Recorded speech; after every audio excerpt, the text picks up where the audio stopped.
उत्तर महाराष्ट्रातील कानाकोपऱ्यातील राजकीय, सांस्कृतिक, क्रीडा, शैक्षणिक, आर्थिक, आध्यात्मिक, सामाजिक व गुन्हेगारी वृत्तांचा आढावा देणारं न्यूज चॅनल म्हणजेच ब्रेकिंग न्यूज लाईव्ह नाशिक। आम्ही दाखवतो देशाची सत्य परिस्थिती।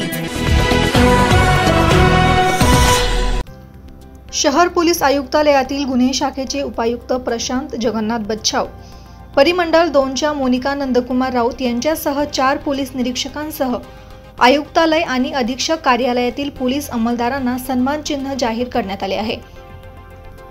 पोलीस सेवेत उत्कृष्ट आणि उल्लेखनीय कामगिरी केल्याबद्दल दिल्या जाणाऱ्या राष्ट्रपती यांच्या गुणवत्तापूर्ण सेवेचे पोलीस पदक आणि शौर्य पदक प्राप्त पोलीस अधिकाऱ्यांना पोलीस महासंचालकांकडून सन्मान चिन्ह आणि प्रशस्तीपत्र देऊन गौरवण्यात येते। राज्याच्या पोलीस महासंचालक रश्मी शुक्ला यांनी सोमवारी दिनांक 28 एप्रिल या पदक प्राप्त विजेत्या अधिकाऱ्यांच्या नावांची घोषणा केली। पोलीस अधीक्षक ते अंमलदार प्रवर्गापर्यंत राज्यातील एकूण 800 पोलिसांना हे सन्मान चिन्ह जाहीर करण्यात आले आहे। यामध्ये सातपूर पोलीस ठाण्याचे वरिष्ठ पोलीस निरीक्षक रणजित नलवडे यांचा हे समावेश आहे, त्यामुळे सर्वत्र त्यांचे कौतुक आणि अभिनंदन होत आहे। ब्रेकिंग न्यूज लाईव्ह नाशिकसाठी सिद्धार्थ लोखंडे।